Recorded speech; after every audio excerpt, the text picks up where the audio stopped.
চলেছে সংগ্রাম জীবন সংগ্রাম আমাদের সংগ্রাম চলেছে সংগ্রাম জীবন সংগ্রাম আমাদের সংগ্রাম চলেছে কৃষক শ্রমিক যত বন্ধু আছে সংগ্রামী হাতিয়ার তুলে কাছে কৃষক শ্রমিক যত বন্ধু আছে সংগ্রামী হাতিয়ার তুলে কাছে সোচ্চার কণ্ঠে গর্জে উঠে বল আমাদের সংগ্রাম চলছে আমাদের সংগ্রাম চলবে আমাদের সংগ্রাম চলছে আমাদের সংগ্রাম চলছে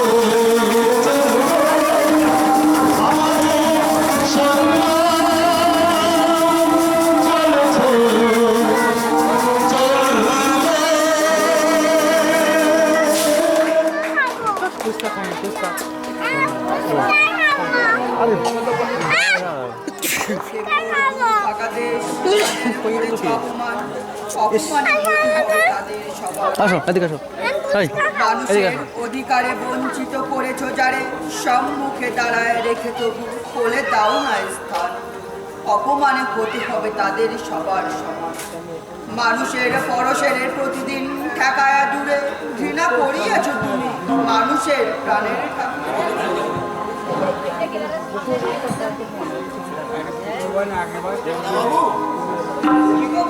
কিছু বলবে বলবো কিন্তু বলো ওদের ভরসা পাচ্ছে না তুমি যদি রেগে যাও আমি বুঝি খুব রাগি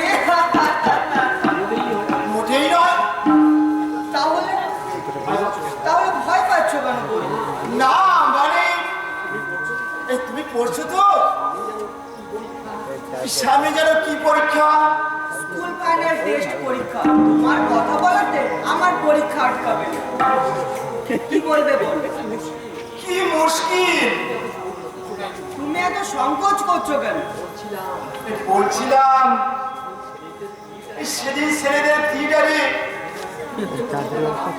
তুমি যে কবিতাটা আবৃত্তি করছিলে হ্যাঁ হ্যাঁ দুই বিঘা জমি। হ্যাঁ হ্যাঁ ঠিক আছে বড় ভালো কবিতা বড় সুন্দর কবিতা এই কবিতাটা আমার শুনতে ইচ্ছে করে একটু শোনাবে দাদা বসে বসে বললে হবে না কিন্তু দাঁড়িয়ে বলতে হবে তার মানে তুমি আবৃত্তি শুনতে চাইছো হ্যাঁ হ্যাঁ মোবাইলে কাটে ঠিক আছে শোনাচ্ছি। দুদিকে দুই ছিল মোর ভুল, আর সবই গেছে ঋণে। বাবু বলিলেন বুঝেছে উপেন, ও জমি আমি লইব কিনে। কহিলাম আমি তুমি ভূস্বামী, ভূমির অন্ত নাই। চেয়ে দেখি মোর আছে বড় জোর, মরিবার মতো ঠাই। শুনি রাজা কহে বাবু জানো তো হে করেছি বাগান খানা, বেলে 2 বিঘা দৈর্ঘ্যে প্রস্থে সমান হইবে টানা। ওটা দিতে হবে। কহিলাও তবে পক্ষে জুড়ে পানি, সজল রোগে করুণ চোখে দড়ি বেড়ে ভিটে খানি। সপ্ত পুরুষ যেঠাই মানুষ সেটি সোনার পাড়া, দৈনের দায়ে বেঁচে বসে মায়ে এমনই লক্ষ্মী ছাড়া। আখি পড়িলাল রাজা ক্ষণকাল রহিল মৌন ভাবে, কহিলেন শেষে আচ্ছা সে দেখা যাবে। আচ্ছা দাদা বাবু, হ্যাঁ কবিতা যিনি লিখেছেন আমার পা গাল তার কি পিঠে বাড়ি তোর পাত্রায় কি রে হয় নাকি পাত্রা গেছে চিঠি সব দাগ দেয় প্লিজ বুঝতে পারলে না তো? প্রিন্স মানে হচ্ছে রাজপুত্র, আরোহণ ছিলেন রাজার ছেলে। না ঝাড়তে হবে না তুমি ভুল বলেছো দাদা বাবু। ভুল বলেছি? ব্যবস্থা করতে গরিব না হয়ে গরিবের এই মনের কথা মনের ছেলেরা বুঝতে পারে না। নিশ্চয় রবি ঠাকুরের বোর্ড ওখানে বোর্ড এই তো হবে তাহলে বোর্ডটা কি হবে হ্যাঁ তুমি খোঁজ নিয়ে দেখো তাই গরিবের কথা। কি আশ্চর্য! বলছি রবি বাবু ধনী ছেলে ছিলেন, আমার কথা বিশ্বাস না হয়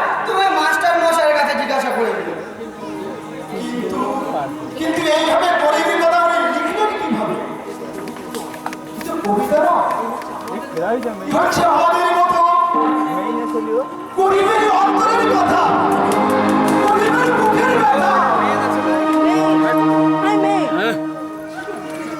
ছিল পেটে তুমি, ছিল বড় তুমি, আর সবই গেছে ঋণে। মানুষের মর্মবেদনার কথা কবিতার মধ্যে দিয়ে প্রকাশ করতে পেরেছেন বলে উনি বিশ্বকবি রবীন্দ্রনাথ ঠাকুর। ওনার অনেক কবিতা আমি তোমাকে পড়ে শোনাবো। বাজার কাজকর্ম নেই তো, এখানে বসে বসে শুধু গ্যাদারা হচ্ছে। জানিস না সামনে পরীক্ষা। আগে ছোট বাবু, চড়িয়ে তোর গা লাল করে দেবো সবার। মুখে মুখে জবাব দেবো লাঠি মেরে বাড়ি থেকে দূর করে। যত আপদ এসে জুটেছে, হাজার দিন বাবাকে বলেছি এই অকর্মা ঢেঁড়সগুলো বাড়ি থেকে দূর করে দিতে। আমি তো বানালাম। সামনে তোমার পরীক্ষা, ওর সঙ্গে এই আজে বাজে গল্প করছো। এতটুকু ভয়টা নেই তোমার? আচ্ছা জামাইবাবু, কি পরীক্ষা আমি দেবো না আপনি দেবেন? মানে যার বিয়ে তার হুঁশ নেই, পড়া বসের ঘুম নেই। কবে রে হারাম দাদা? আমি যাবো, আর আপনি হচ্ছেন বাবুর ভজা। কাজেই দুজনেই আপন, কথাই বলে না। ঘুটি পড়ে ক্যামেরা গান মাঝে ঘুরে ফিরে বাবুর বিয়ে সেরে বিয়ে না হলে গুড়ি মেরে যাবে। হয়তো আমি যাবো সেখানে। হয়তো কারো বাড়িতে, আর অফিসে যাবো। কবে রে হারাম দাদা? এই তো তুই তোর মুখ চেপে ভেঙে দেবো। জামাইবাবু, এই তুমি হারাম দাদাকে লাই দিয়ে মাথায় তুলেছো। নইলে এত বড় সাহস হয় কি করে? আসুক বাবা আজ বাড়িতে। এর প্রতিবিধান যদি না করতে পারি, আমার নাম রঞ্জিত মন্ডলই নয়। মনিবের মধ্যে মুখে তর্ক করবে? চাকর বুঝি মানুষ নয়? মজুদা লেখাপড়া হয়তো বেশি জানে না, কিন্তু ও তো মানুষ। আপনি ওকে তুই করে কথা বলছেন, কিন্তু ও হয়তো বয়সে আপনার বাবার সমান। আপনি শিক্ষিত মানুষ হয়ে এইভাবে যদি কথা বলেন, মানব এই তোমার রুচি? তোমার বাবা গ্রামের একজন গণ্যমান্য বিশিষ্ট ভদ্রলোক, তোমার মনোবৃত্তি এই? একটু মানুষ হতে শেখো, বুঝলে? আর 1 বছর বাদে তুমি কলেজে পড়তে যাবে। তোমার কথাবার্তা শুনলে শহরের ছেলেরা বলবে কেউ ভূত। দেখুন মানব আছো, বেশ আছো, মহামানব হতে চেও না।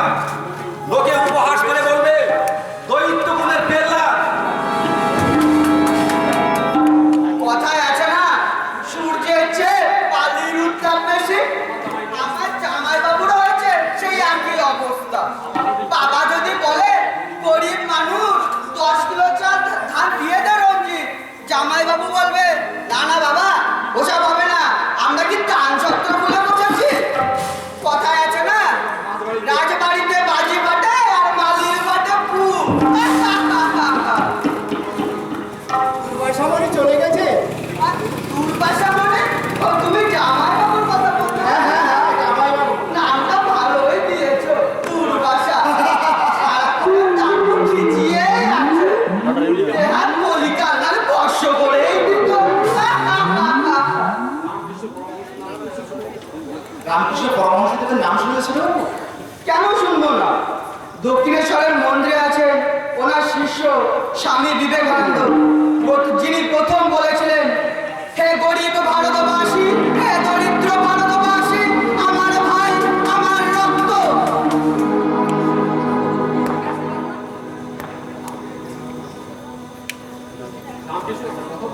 রামকৃষ্ণ একটা কথা বলতো, গরিব যদি হঠাৎ ধনী হয়, পুঁজিপাড়া সবাইকে দেখিয়ে বেড়ায়। প্রকৃত যে ধনী, সে কিন্তু ধনের অহংকার করে না। আমাদের জামাইবাবুদের হয়েছে সেই অবস্থা। মজুদা, বিয়ে পাশ করে রেশন দোকানে 60 টাকা মাইনে কাজ করছে। ভীষণ দোকানের মালিক বাবুর বন্ধু তিনি বললেন সেটা দিনগুলো কেউ নেই, তুমি একটু সাহায্য করো সাত করি। সাহায্য করতে গিয়ে বাবা ঘর জামাই করে নিল। আমি বাবুকে নিষেধ করেছিলাম ছোট মেয়ের বিয়ে দেবেন একটু দেখে শুনে দিন, কানেই নিলেন না, ভাবলে তাও মেরেছি। এখন ছোট কবির সঙ্গে রোজ ঝগড়া হয় বেটার। আচ্ছা বুঝতা, তুমি যে 2 বিঘে জমির কবিতাটা শুনতে চাও, আচ্ছা ব্যাপারটা কি বলো? না না ওসব কিছু নয়, এমনি আমার মনে হচ্ছে এর মধ্যে কোনো রহস্য আছে। না না না কোনো রহস্য সব কিছু না। দেখো বজুদা, আমি কিন্তু ক্লাস 10-এর ছাত্র, জানো তো? মানুষের মুখ দেখে আমি বলে দিতে আর মনের কথা বলে দিতে পারি। হ্যাঁ, একটু আগে তুমি কি ভাবছিলে সেটা আমি বলে দেবো। বলো তো দেখি। একটু আগে তুমি ভাবছিলে গল্পটা ছোট বাবুকে বলাটা ঠিক হবে কি হবে না। কি করে বলে ছোট বাবু? বাবা, এর নামই তো সাইকোলজি। তা তুমি নির্ভয় গল্পটা আমাকে বলতে পারো। আমি কথা দিচ্ছি, এই গল্পের কথা আমি ছাড়া আর কেউ জানবে না। ছোট বাবু না, কাউকে বলবো না। রাজা রাজা দেখো ছোট বাবু, দোকানটা কত যাবে? দোকান চার্জার দোকানে শেষকালে বোর্ড আছে, বোর্ডে লাইন করা যাবে না? বোর্ড আছে এখানে। আরে বাবা, বললাম তো কাউকে বলবো না, তুমি নিঃসংকোচে বলতে পারো।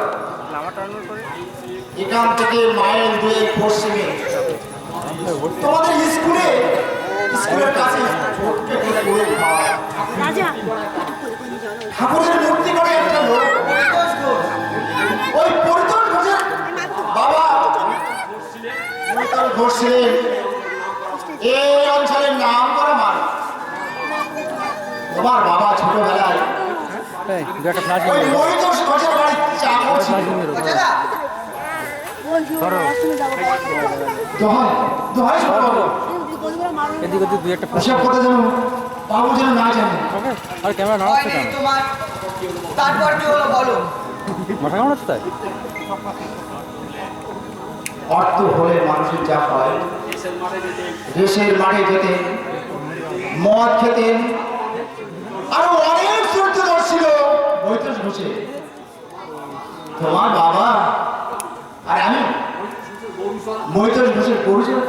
বাবা, হ্যাঁ ছোট বাবু, কিছুদিন পর হঠাৎ একদিন তোমার ঠাকুরমা এলেন, এসে বললেন সাত পরিবার কাজ করবে না, ওই স্কুলে পড়বে। নিয়ে গেল তোমার বাবাকে। মহিতোষ বাবুর সম্পত্তি 1 বিঘে 2 বিঘে করে সব বিক্রি হতে লাগলো। কিনে নিচ্ছে তোমার ঠাকুরমা। ঠাকুরমা? কি বলছো বজুদা? ঠাকুমা টাকা পেলো কোথায়? বাবা তো পেটের ডায়লগের বাড়িতে কাজ করে। আমি তো নিজেকে প্রশ্ন করেছিলাম, 4 ছেলে পরের বাড়িতে পেটে ভাতে গরু চড়ায়, সে জমি কেনার টাকা পায় কোথায়? 1 বিঘে জমি নয়, একেবারে 40 বিঘে জমি। পরে শুনেছি। কি শুনেছো? হাত ছোট বাবু, আর বড় উচিত হবে না। আর তাছাড়া আমি নিজে এখনো দেখিনি, পরের মুখে শোনা কথা না বলাই উচিত। এই বিশেষ করে তোমার বাবার মায়ে বেঁচে আছে। আমি তোমাকে কথা দিচ্ছি বজুদা, এই কথা আমি কারোর কাছে বলবো না। বলবি না তো ছোট বাবু? আমি তোমাকে ভালোবাসি বজুদা, তোমার কোনো ক্ষতি হয় এমন কাজ আমি করবো না। শুনেছি কি শুনেছো? মহিতোষ ঘোষ মদের নেশায় বেহুশ হয়ে আলমারির চাবিটা তোমার বাবার হাতে দিয়েছে। বাবা আলমারি থেকে টাকা চুরি? না না না, টাকা থাকলে তো নেবে। টাকা ছিল না, ছিল গহনা। সব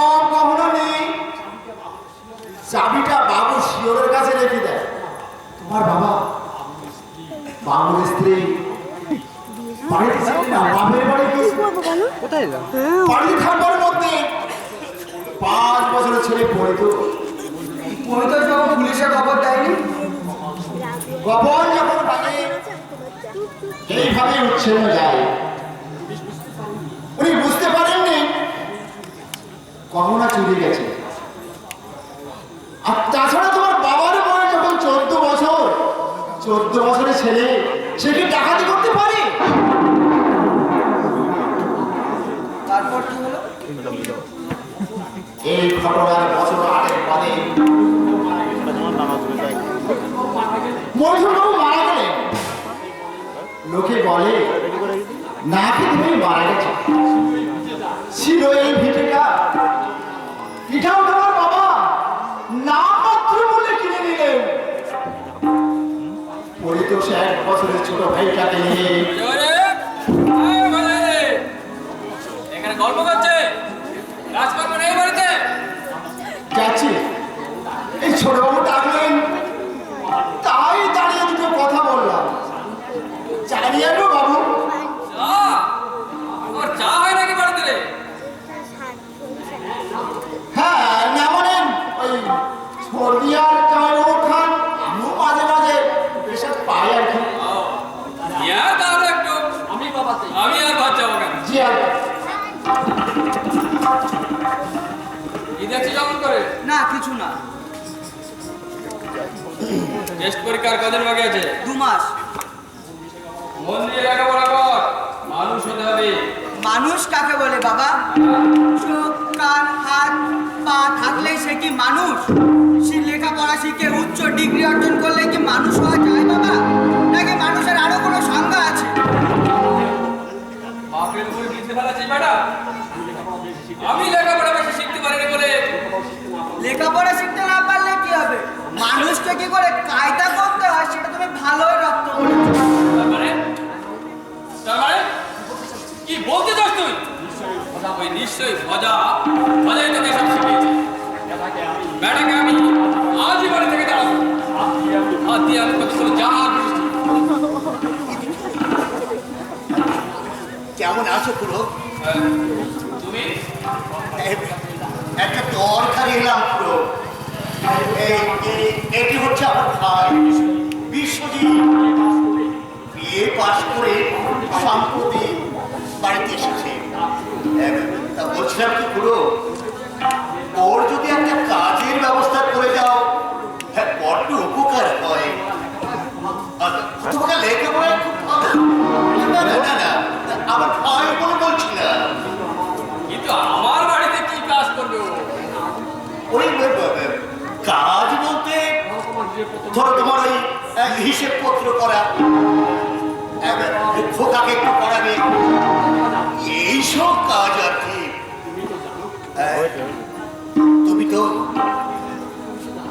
তুমি তো জানো পুরো সংসারে আমার বড় অভাব। ঠাকুর ঘরে আর কটা টাকা হয় বলো? জায়গা জমি তো আর কিছুই নেই। তাই বিয়ে আমাকে ঠিক করাতে পারবে? আরে বাবু বলে দিলে পারবো। ছাত্র কিন্তু পারবো না, পারলে দূর করে দিবেন। তোমার কোনো চিন্তা নেই পুরো। পড়াতে না পারলে ও নিজেই লজ্জায় বাড়ি থেকে চলে যাবে। তবে বলছিলাম কি পুরো, ওই খাওয়াটা তোমার এখানে দিও, মাইনে যা দাও দেবে। যতদিন না ওর কিছু ওই চাকরি বাকরি না হয়। দেশে দেশে করে না তো? না না না, নেশা টেশা করে না। বলা তো যায় না। কথায় বলে বাপ কা বেটা সিপাही का घोड़ा, कुछ नहीं तो थोड़ा थोड़ा। তোমার বাবা তো নেশা করে সর্বস্ব উড়িয়ে দিয়েছে। শুনেছি আপনিও তো ছোটবেলায় লোকের বাড়িতে গরু চড়াতেন, তাই বলে আপনার ছেলেও কি গরু চড়াবে? তোমার কথাবার্তা তো ভালো নয়। একটু পরে কোন শালা বলেছে? কোন ছেলে মানুষ ছেলে মানুষ ছেলে মানুষের তো থাকবে। ফালতু কথা যেন না বলে। ছোট মুখে বড় কথা বলে না। সব সহ্য করতে পারি। কিন্তু ফালতু কথা বললে আমি মোটেই সহ্য করতে পারি না। আরে, তুমি চাকরি করলে তার জন্য আমি চাকরি করি। একটা কথা মনে রেখো পুরো, আমার বাবা মোহিত ঘোষ এ অঞ্চলের একজন নাম করে মানুষ ছিলেন, তাকে চিনতেন না এমন কোনো লোক নেই। তাই বলছি, দেশটাই যদি বুকের ছাতি ঢুকে যায়, 10 দিন যদি উপোস করে থাকে, তবু মোহিত ঘোষের ছেলেরা কোনোদিন চুরি করবে না। কিন্তু করি তো। তুমি তো জানো খুড়ো, দিনের পর দিন উপোস করেছি, অনাহারে অনিদ্রায় জীবন যাপন করেছি, শুধু একটু কলবি সাজ সিদ্ধ করে এই ভাইটার মুখে তুলে দিয়েছি আর নিজে খেয়েছি। তবু কখনো মানুষের মাঝে হাত পেতে আমি দাঁড়াইনি, কোনোদিন দাঁড়াইনি। সে কথা জানি বলেই তো আমি এক কথা রাখতে গেলাম। তুই রাখতে আমি এক কথা রাখতে গেলাম। নইলে টাকা কি আমার কামড়াচ্ছে? যে ছেলে টিউশনি মাস্টার রাখবো তোর মাস্টার রাখবো? টিউশনি মাস্টার রাখছেন নাকি বাবা?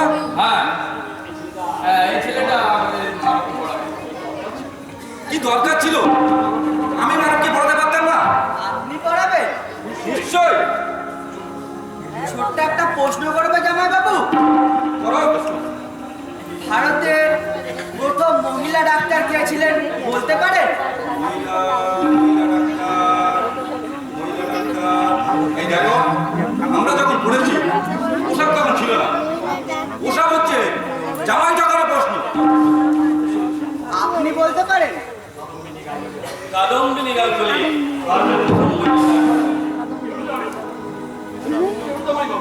কি হলো জামাইবাবু? উনি জানেন কিন্তু আপনি বলতে পারলেন। এই টাকা করে হেসো না তো। আচ্ছা, আরেকটা প্রশ্ন করবো। ভারতের ডাক্তার বিধানচন্দ্র রায়, যাকে ভারতের প্রথম নব্য বাংলার স্থপতি বলা হয়, তার বাবা মায়ের নাম কি ছিল বলতে পারেন? এটা একটা প্রশ্ন হলো? আমার কি দরকার পড়েছে যে বিধানচন্দ্র রায়ের ঠিকজি গোষ্ঠীর খবর নেওয়ার? কোনো কবিতা সম্প্রসারণ করতে বলো, কঠিন অ্যালজাবরা করতে বলো, জলের মধ্যে বুঝিয়ে দেবো। তোমার স্কুল ফাইনালে ওইসব আজে বাজে প্রশ্ন আসবে না। একটু মানুষ হতে শেখো, বুঝলে? একটু মানুষ হতে শেখো।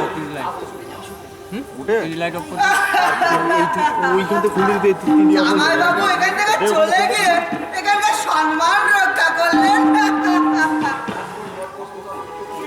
ওর প্রশ্নটার উত্তর তুমি দিতে পারবে ছোকরা? ছোকরা নয়, আমার নাম বিশ্বজিৎ। নব্যবঙ্গের স্থপতি ডক্টর বিধান রায় বাবার নাম ছিলেন অহরনাথ, আর মায়ের নাম কামিনী। জানো, বললাম না কোনো?